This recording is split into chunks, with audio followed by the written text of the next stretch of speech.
Welcome, everybody, to a preview of the college football playoffs.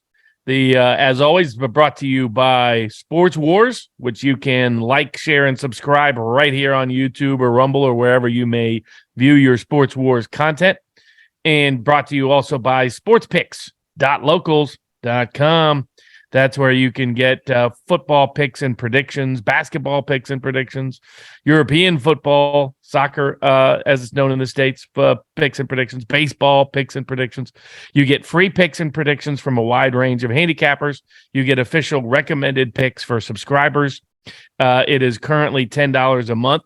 It will be going up in the new year, but you can still get the discounted annual subscription where you can get literally over 1,000 picks for $100 over all of baseball season, all of basketball season, all of football season for an entire year. That option is still available up until New Year's Day 2023. So we'll start out first with the first big game on the board, which is number 2 against number 3, Michigan against TCU. Yeah, man, this is going to be a big-time game. Two teams that you got TCU coming off the big loss in the Big 12 championship game. Michigan riding a real high wave right now. Got the win over Purdue in the Big 10 championship game and the big win over Ohio State, looming large still. So going to be a lot of fun in this, a lot of exciting things to watch for. One of the big keys I was talking to you about kind of before the game started was the 3-3-5 defense that TCU runs. Kind of Joe Gillespie's kind of a savant of sorts on the defensive side of the ball, the first-year defensive coordinator down there. So how do you feel about this defense? How do you think it's going to match up with the power run game of Michigan? You know, I think without Blake Corum, I think Michigan is really, they've been able to dodge the bullet, and they survived against Illinois after he got hurt at halftime. Then they went in and dominated against Ohio State with several big plays.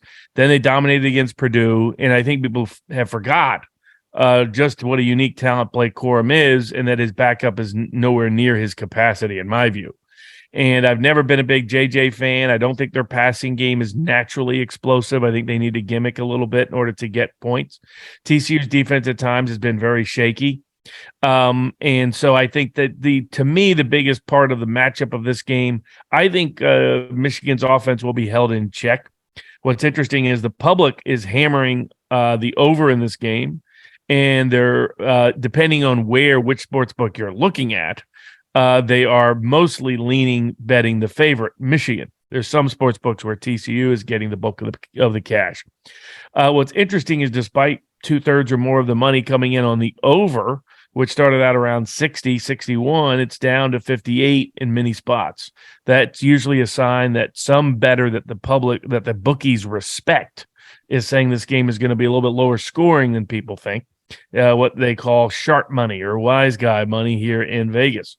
Those guys have a tendency historically over time to be more right than wrong. So that would suggest that this may be a more defensive matchup than is anticipated.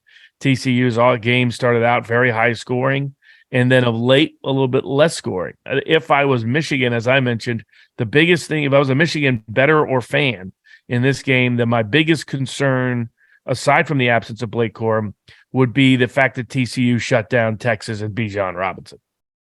Yeah, held him to essentially his worst game of his college career, and that is not an easy task to do. This offensive line has looked really good all year long. Won the Joe Moore Award for the top offensive line in the country for the second year in a row. And really one of the big keys for me is going to be the center, Oluwatimi. Fun name for you guys out there, but this guy is no slouch, man. He won the Remington Award for the top center in the country, also won the Outland Trophy for the top interior lineman. It's just a force among this offensive line and really kind of runs through him. If he can keep some pressure off J.J. McCarthy, he's another big key for me in this game. Being able to, if he performs like he did against Ohio State, where he throws 3 touchdown passes, has another rushing touchdown, real efficient with the football, not turning it over, giving the other team a short field, I think they're going to do big things in this game. I think they're going to be able to wear TCU down. With that big, powerful offensive line. And I just don't know that now TCU's no slouch on the offensive side of the ball either. They got a big offensive line as well. I think they average like 317 pounds. And I think the shortest guy is about 6'4", something like that. So a big offensive line in their own right there. But I just think the power game of Michigan is going to wear these guys down and really, really give them some struggles down the stretch. And I think the talent factor, we talked about it. I think the talent level is definitely edged to Michigan and in a big way here. And I think they're going to wear them down throughout the course of the game and really kind of be able to salt them away toward the end. Yeah, if we look at Michigan's offensive performances against top 30 defenses this year, which TCU kind of snuck into in some statistical metrics by their end of the year performance. When they played at Iowa, they averaged a little less than 5 yards per play. When they played at Rutgers, which is a schematically tough defense, they averaged 5.4 yards per play. At home against Illinois, they averaged 5 yards per play.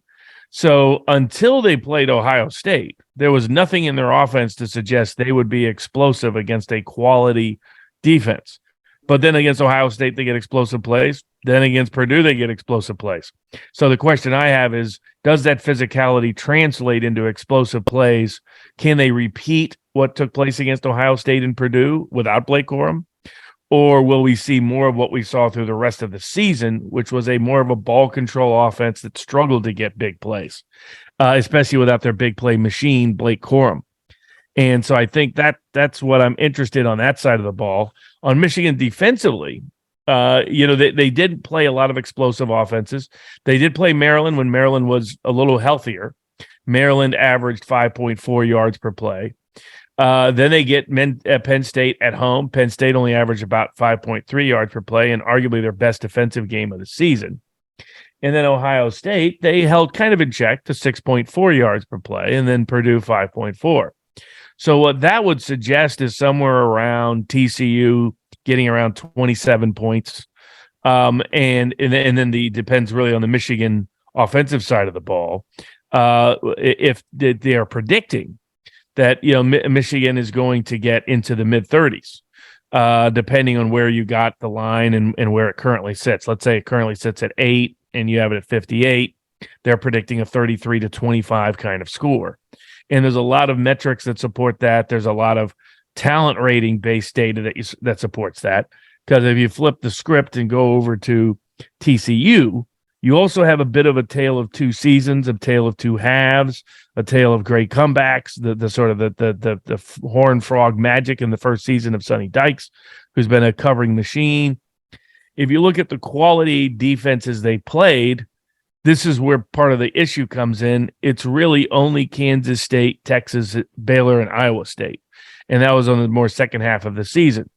They put up 6 yards per play against Kansas State. Only 3.8 yards per play against Texas. Then they put up 7 yards per play in a good game against Baylor where they came back to 1. But then only 5.5 yards per play against Iowa State. Better second time around against Kansas State, 6.2 yards per play after 6 yards per play earlier in the year. All of that does point to like a 24-point kind of total against an elite Michigan defense that's held everybody in check, even Ohio State, substantially below their season averages. Then you flip to the defensive side of the ball, and this is why I think sharp money is trending. The only sharp money bet in the entire playoff series appears to be this game going under, is that TCU defensively down the stretch of the season has done better. I mean, they struggled against Kansas State, put up 7.4 yards per play against them. They were struggling earlier in the season with a lot of points to a lot of teams, even when they caught them with their backup quarterback like Oklahoma and Kansas. SMU, good offense, put up 5.5, about their, a little below their season average, but not much. But then they go in and shut down Texas at Texas, the game everybody thought they were going to lose, and they hold Texas to 3.2 yards per play. A very physical team, a team that's a lot like Michigan, with arguably better explosive players between Bijan Robinson and their receivers. And they just beat the daylights out of them defensively because if you know that 3-3-5 system, Sarkisian just couldn't figure out. Then Baylor actually moved the ball pretty decently against him. Then Iowa State didn't have much of a good offense. And then Kansas State game was a little bit of a fluke game because Kansas State got 5.3 yards per play, whereas they got 6.4. That typically results in an 11-point TCU win. I had Kansas State, so I was happy to pick up the cashing ticket. But that tells you they're coming off a misleading score. So you combine all of those factors. The thing that has me most nervous is the talent gap. You go to 24/7 Sports and you can look up if you want their team talent ratings, and that includes all the guys currently on the team. And it doesn't take you long strolling down to find Michigan, 13th most talented team in the country, consensus 5-star players, over 40 consensus 4-star players. Give you some idea that normally projects out to about 15 players will make NFL rosters. But if you're looking for TCU, you got to keep scrolling and scrolling, and you get down to the 32nd most talented team in the country. One 5-star player, 15 4-star players, 16 or so. That translates into about 5 or 6 NFL players. Historically, that talent gap would favor Michigan by 14 or more on a neutral field. So the talent gap keeps me off of TCU. But I do lean, I could see the under hitting, because I think if Michigan gets a lead, they sit on it, much as Georgia would do.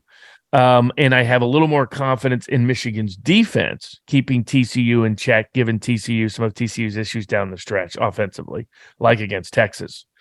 Then I have in Michigan offense without Blake Corum putting up big plays.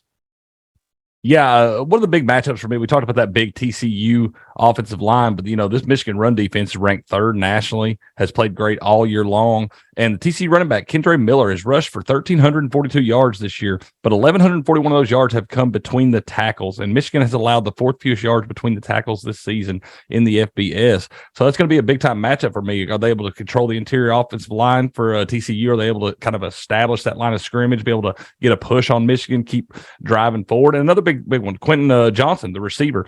He's got 5 catches of 50-plus yards this year. He has dropped some balls at some critical spots, but those are usually in short breaking routes, things like that, where this guy runs he runs the deep ball with the best of them, and is really an elite talent. Has kind of projected himself way up the draft boards. I think Todd McShay actually has him sitting as the top wide receiver prospect in the draft going into it as of right now. So they got some big playmakers on both sides of the ball there. But I think Michigan's just going to be too strong for these guys. I think they're going to wear them down consistently throughout the game. They do that. They're one of those teams that kind of like Georgia seems to get stronger as the game goes along. So I think Michigan does wear them down here. I think it's going to be an exciting game early on. I think Michigan maybe finds a way to backdoor cover it toward the end. But I think it's going to be a close game into the 4th quarter, and it's going to be exciting, some things to watch. But I do like Michigan's talent edge, and I do think that they are able to salt it away down the stretch based on that talent edge. Yeah, and the other factor is in the college football playoff, at least, whenever a team has snuck in that was not a top 10, top 15 caliber talented team, they've usually got exposed and killed. It hasn't been, very competitive. So for all those reasons, I'm laying off the line, but I do lean the free pick here for the folks out there on Sports Wars will be the under. If you can get it at 60, great. It's trending, I think, around 58, 59 different places when we're recording currently. But I would take it all the way down to 57. I just think I think Michigan will get a lead, and they're going to sit on this game. And I don't think TCU will be able to get the explosive plays they've been accustomed to all year. If Michigan's done one thing very well, it's hold those if you can hold Ohio State to in the 20s at home with just around, about 10 points worth of yard per play below their season average, which is what they did. You can do that to TCU. And if you do that to TCU is looking at 20 to 23 points. And then Michigan has no reason, and I think doesn't quite have enough explosive plays to get into the high 30s or the low 40s. And so I lean. So the free pick is the under 58 TCU Michigan. Yeah, a little tidbit. Last year, Cincinnati came into this playoff running that same 3-3-5 defense, and were kind of exposed by Alabama and what was pretty much a simple offensive game plan by their standards last year, especially the way as electrifying as that offense could be. They kind of just grinded it out, hit them in the mouth early on, established that line of scrimmage, and were kind of able to really just salt them away based on their own talent advantage they had last year. So just a little tidbit going into this one. Exactly. Another game that went under, too. And right. So it wouldn't be a shock. Now, shifting to the other big playoff game, the what I consider the real national title game, is Georgia against Ohio State. You look at it from a talent perspective, these teams are, according to 24/7 Sports or Phil Steele's aggregate ratings or other aggregate ratings that you can find out there, our own proprietary ratings that we do at Sports Picks, these teams are basically even. 24/7 has Georgia at the second most talented, Ohio State the third most talented. Georgia's got 15 5-stars. Ohio State's got 14 5-stars. Georgia's got over 54 stars. Ohio State has more than 54 stars. And if anything, at least on paper, the most talented quarterback is with Ohio State. The most consistent defense has been Georgia. And because of that, Georgia is getting the bettors' love, depending on where you're at. Anywhere from 70 to 90% of the bets are coming in on Georgia as favorite at 6.5 points up to 7. The total, also, the public loves the over, and there is no sharp money either way in this game on any bet, not the money line, not the points, not the total. We'll see if they there may be some sharps out there waiting for the number to come back to 7, because when it opened at 7, there was a little bit of sharp money that came in on Ohio State, but bet it down to 6.5. But the books have been unwilling to budget despite the massive public onslaught on Georgia. And I think what it is, it's recognizing and respecting that the talent differential between these teams is very, very thin. It's almost non-existent. And typically when you have that, that's kind of a field goal game one way or the other. You look at it from if we go to the national ratings, you go to total offense and you look at from a yard per play perspective. Ohio State's number 2 in the country. Georgia's number 5 in the country. Both of them elite offenses. Now, what may surprise people, and there's some debate about this, the meaning of this stat given the scheduling composition, is that when you look at total defense, Ohio State is actually in the top 20, 17th, and just a little bit behind Georgia, which is 13th, from a yard per play perspective. So if you looked at this from a lot of yard per play and other statistical metrics that people use out there to predict performance, these teams are even, dead even, that the total should be 27-27. Maybe 30-27 Georgia, because they've been a little more consistent. The big question with Ohio State is how good is their defense against a quality offense. But Georgia showed against Kentucky that offense can disappear against a disciplined defense. And so that's where the first place I go is Ohio State's defense. How legit is it? And it's hard to tell because you're talking about Notre Dame, offense stinks. Arkansas State, offense stinks. Toledo, fun offense, but a much lower level of competition. Wisconsin, the offense was awful this year. Rutgers offense, awful. Michigan State's offense, mostly awful. Iowa offense, notoriously awful. Northwestern, awful. Indiana, awful. Maryland, they caught them when they were banged up, and they still almost lost. So there's really only 2 matches here that are decent offenses. It's Penn State and it's Michigan. And you look at Ohio State's performance against Penn State, and you think, well, not that great, 6 yards per play defensively. And Michigan, of course, they gave up over 8 yards per play, gave up tons of explosive plays to an offense that hadn't been doing that all year. So the question is, who's the real Ohio State defense? If you give them 5 weeks, they have the talent, they have the defensive coordinator to be where they're ranked, a top 20, maybe even top 10 caliber defense. But against the only decent offenses they faced, they gave up their season number or worse. And that has me concerned about how good their defense will actually be in this game. Yeah, I think they got to Ohio State's going to have to figure out a way to control Jalen Carter. The guy's an absolute monster. Looks like a man among boys. May wind up being the number 1 overall pick when it's all said and done. But this guy's just a freak. They're going to have to find a way to control him. Also on that interior line of scrimmage, try to keep him off C.J. Stroud, give him some time in the pocket to be able to find some of those electrifying receivers and Marvin Harrison and Igbuka. That's going to be key for me too. Those matchups with receivers in that secondary. You got guys like Keely Ringo, Kamari Lassiter, Javon Bullard, Malachi Starks. I mean, that's a very, very athletic, elite talent type of secondary that they're by far the best secondary they have faced all year long. So can they put up some of those big numbers against some of those guys in some of those matchups? If they can, I think they're able to stay in the game. If they're not able to use that high-powered passing game like they've done all year long, take some of that pressure, because the running game is really where they have struggled this year, and Georgia's going to give them all kinds of pressure on that. So if they can't get that passing game rolling, Georgia's able to kind of stack that box and really apply a lot of pressure to Stroud. I think it's going to be a long day for the Buckeyes.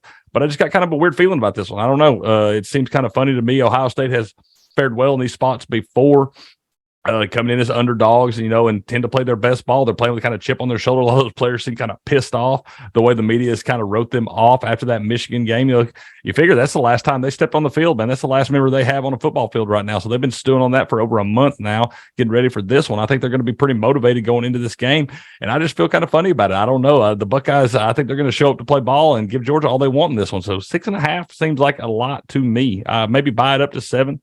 So the touchdown kind of saves you there if you if they wind up finding a way to win it by a touchdown. But I don't think this is going to be a much closer game than people expect. And maybe Ohio State, Georgia try to find a way to win it with a field goal late. But those points right there seem like far too many for me in this spot. Yeah, I think it's going to come down to whether that Ohio State defense, with the time off and the talent they have and the coaching capabilities, and Georgia's offensive the ability to hem in Georgia's offense, because they're more of a tight end directed passing game than a deep threat passing game, can keep the game close and competitive. Because I agree, Ohio State's not going to easily put up points like they've done most of the year. You look at Georgia's defense, unlike Ohio State's defense, which struggled against good offenses, Georgia's defense has not. I mean, Oregon, they held to 4.6 yards per play. South Carolina, 4.8 yards per play. Tennessee, the number one offense in the nation, 3.8 yards per play. Mississippi State and Mike Leach, 4.6 yards per play. Their only bad defensive outing all year was actually the last one in the SEC title game, where they let the backup for LSU torch them with some big plays. That would be, reason for optimism for Ohio State, is seeing some of those big plays in that game. I just don't know if that's as easily repeatable, because throughout the rest of this year and the rest of last season, they have been able to defensively keep teams really in check. Basically LSU this year and Alabama in the same SEC title game, and then they turned around and shut down Alabama in the national title game. Granted, Alabama had some injuries, but when you hold an Alabama offense to 4.7 yards per play in the modern era, you're at a different level of defense. Absolutely. So then the question turns to the offensive side of the ball. Have they shown the implosive component this season against quality defenses? They dominated Oregon, but Oregon turned out not to be a good defense. Dominated South Carolina. South Carolina, mostly, they were erratic. Occasionally they were decent, but not by any stretch a dominating defense. Auburn didn't turn out to have a dominating defense. Florida turned out to have a weak defense. Tennessee, an up and down defense. Mississippi State, an up and down defense. The thing with this is, even though Georgia's offensive stats are very close to Ohio State's, there's not a single defense I consider a top 20 defense they faced all year. So I think if there's a variable in this game, and if you want to link parlay in the game, my free pick on the game is going to be Ohio State with the points, especially if you see it hit 7, snag that 7. I know there's a lot of sharps waiting on that, hoping it hits 7 tomorrow on Saturday. Not tomorrow, but the day after tomorrow when we're recording, the Thursday. But so that's where I lean. But you could easily, if Ohio State covers, in my view, it won't be because the offense got the better of Georgia's elite defense. It'll be because their defense sketched well enough against an offense that doesn't really have legit, consistent downfield threats. They got 3 of the best tight ends in all of college football. They got a solid but actually slightly weaker running game than last year. And I've never been a complete believer in Stetson Bennett, even though he's, man's won a national title, so you can't really argue with him. But when he's had to step up in class, he's also had some bad games. And I can't get out that Kentucky just schematically held them to 5.5 yards per play. So Ohio State's got a lot more talent than Kentucky. So if they're and they get 5 weeks, and they got one of the best defensive coordinators in football, even though he didn't show it against Michigan, I think he has a lot of pride and a lot on the line to prove that was an anomaly. He was at Oklahoma State, of course, the several years prior to moving to Ohio State this past year. So you look at that, I could see a 27-24 kind of game. So I like Ohio State on the points. I like under 62 where it currently is. Yeah, I think that total's sitting too high in this one. I could see it turn into a shootout. It's going to depend on how Stetson Bennett plays. Can he find Brock Bowers, Darnell Washington, so those tight ends we talked about? He's got some playmakers on the outside. They got 4- and 5-star talent all over the field. But like you said, it's going to boil down to Stetson Bennett. Does he show up to play in the big game? Can he be that big game Stetson that we have seen before? Or is he going to be and give us one of those performances where he kind of crumbles down the stretch? I don't know. I think this defense gives him enough confidence to know that he doesn't have to put up a huge number on the scoreboard. As long as he's efficient with the football, doesn't turn it over, is able to sustain some drives, run some time off that clock, and really play the way they like to play the game. I think that gives him enough confidence to not have to – he knows he doesn't have to be that guy. He doesn't have to go out there and be the best player on the field for his team to be able to win. He's got those guys all around him. So I think it's going to boil down to his play and how he's able to respond to some adversity, because I think he's going to have some adversity in this game, something he hasn't dealt with a lot all year long, outside of a game at Missouri where it was just kind of a fluke. So outside of that, and in that game, he rose to the occasion when he had to, was able to get him a drive late in the fourth quarter to get the win, against a much lesser caliber opponent than Ohio State. But when he had to step up, he stepped up. And, that's really the only time they've been virtually tested this year. So if he can rise to the occasion, be able to, handle that adversity and that pressure and do the things he's been doing all year long, just don't turn the football over and hand it the weapons around you, let them make plays, then I think Georgia fares okay. But I just got a weird feeling about this one. I like Ohio State and the points right here. Wouldn't be mad at sprinkling a little bit on the money line. It's probably going to be, I think we looked at it earlier, sitting like plus 205, some sites all the way up to maybe plus 225 in spots. So I don't mind Ohio State on the money line right there. I just think it's going to be an exciting game. It's going to be a lot closer than people expect. And I think Georgia's going to have their hands full in this one. Yeah, my favorite stat for this game is that almost nobody is talking about. You'll only get here at Sports Wars, is that Georgia has faced 0 defenses in the top 40 from a yard per play perspective. Ohio State has played 5.